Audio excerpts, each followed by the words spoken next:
नमस्कार दोस्तों, मैं हरी रस्तोगी हूं। मैं बुल स्टॉक में रिसर्च एनालिस्ट हूं। बुल स्टॉक एक बैंगलोर बेस्ड वेल्थटेक कंपनी है जो स्टॉक एडवाइजरी सर्विसेज प्रोवाइड करती है।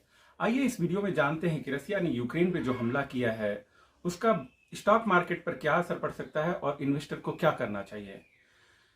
इस पूरे विषय को हम 5 बिंदुओं में समझने की कोशिश करेंगे। रसिया और यूक्रेन का इतिहास क्या है, रसिया ने यूक्रेन पे हमला क्यों किया है, नाटो और अमेरिका का क्या रोल हो सकता है, रसिया का और यूक्रेन का इंडियन इकोनॉमी में क्या इंपॉर्टेंस है, और समझने की कोशिश करेंगे कि आगे इन्वेस्टर को क्या करना चाहिए।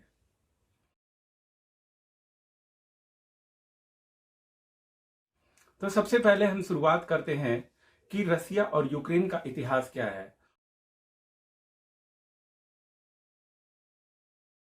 रसिया और यूक्रेन 1991 तक यूएसएसआर, जिसे सोवियत संघ भी कहते हैं, का हिस्सा थे। 1991 में सोवियत संघ के विघटन के परिणाम स्वरूप 15 देश बन गए, जिसमें रसिया सबसे बड़ा देश है, कजाकिस्तान दूसरा बड़ा देश है और यूक्रेन तीसरा सबसे बड़ा देश है। इसके अलावा भी 12 छोटे छोटे देश बने हैं।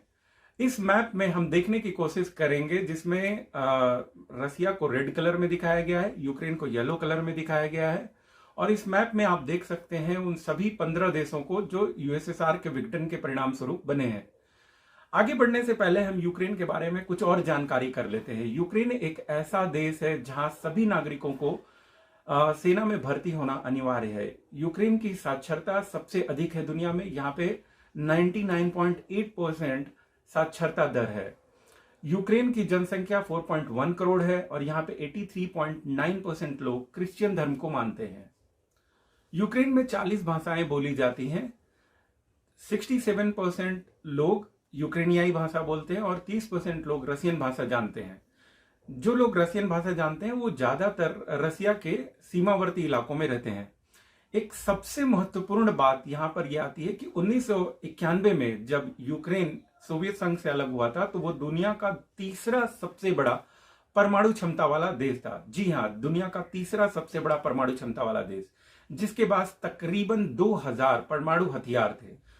1994 में यूक्रेन के स्वतंत्र होने के 3 साल के बाद यूक्रेन ने बुडापेस्ट मेमोरेंडम साइन किया, जिसमें यूएस, यूके और रसिया ने भी साइन किए थे। और इसके अनुसार यूएस, यूके और रसिया यूक्रेन पर आने वाली किसी भी तरीके की क्षेत्रीय अखंडता या राजनीतिक स्वतंत्रता पे किसी भी तरीके के हमले में यूक्रेन की रक्षा करेंगे।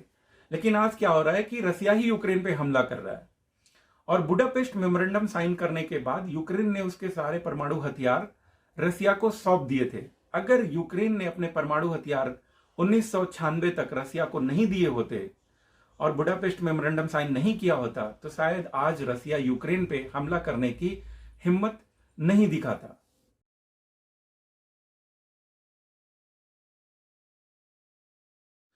आइए जानते हैं कि रसिया ने यूक्रेन पे हमला क्यों किया। इसके मोटे तौर पर 4 कारण हो सकते हैं। सबसे पहला कारण हो सकता है उसका सामरिक महत्व।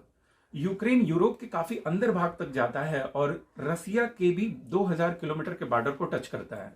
तो अगर रसिया यूक्रेन पर कब्जा कर लेता है तो वो यूरोपियाई देशों को कंट्रोल कर सकता है और उनसे अपने सीमाओं की रक्षा भी कर सकता है। दूसरा कारण हो सकता है नेचुरल रिसोर्सेज। यूक्रेन में नेचुरल गैस, ऑयल और लिथियम के भंडार हैं। तीसरा इंपॉर्टेंट कारण है यूक्रेन नाटो का मेंबर बनने की कोशिश में कई साल से लगा हुआ है, लेकिन रसिया नहीं चाहता कि ऐसा हो। चौथा कारण है कि पुतिन यूएसएसआर बनाने का सपना देखते हैं। 2014 में रसिया ने यूक्रेन पर हमला करके उसका एक हिस्सा क्रीमिया था जिसे कब्जा कर लिया था और अभी भी क्रीमिया रसिया के पास है। तो ये 4 कारण हो सकते हैं जिसके कारण रसिया ने यूक्रेन पर हमला किया है।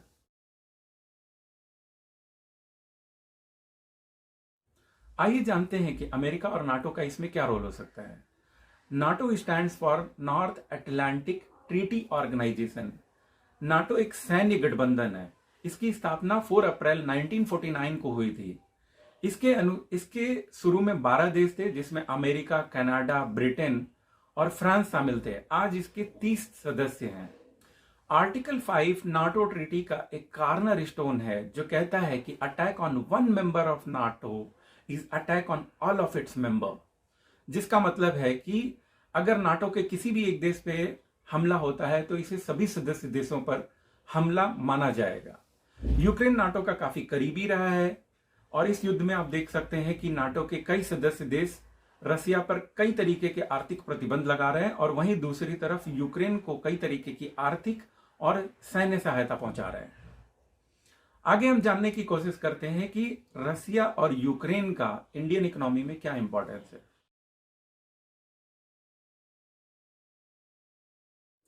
रसिया दुनिया में नेचुरल गैस का दूसरा सबसे बड़ा प्रोड्यूसर है और ऑयल का भी दूसरा सबसे बड़ा प्रोड्यूसर है। वहीं रसिया ऑयल का वर्ल्ड में दूसरा सबसे बड़ा एक्सपोर्टर है।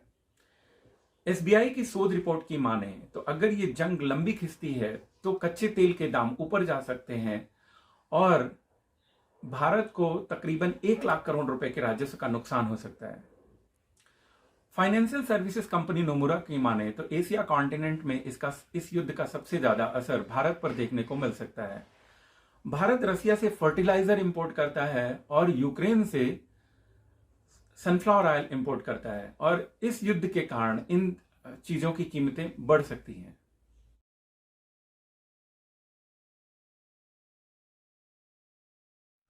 अब सवाल आता है कि इन्वेस्टर को क्या करना चाहिए।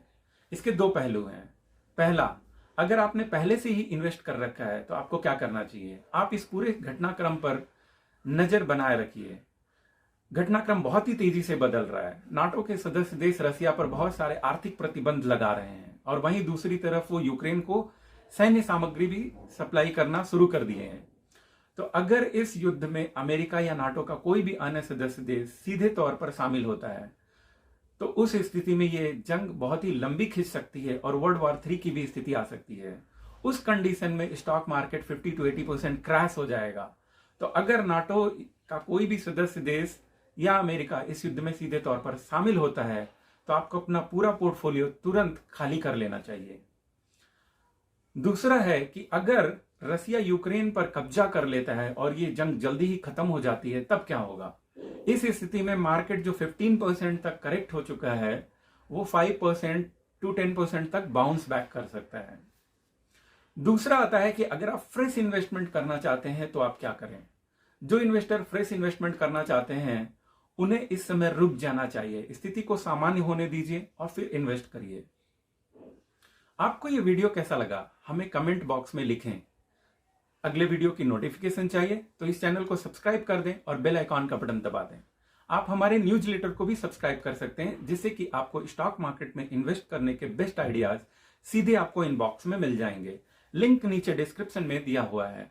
मिलते हैं अगले वीडियो में। बहुत बहुत धन्यवाद।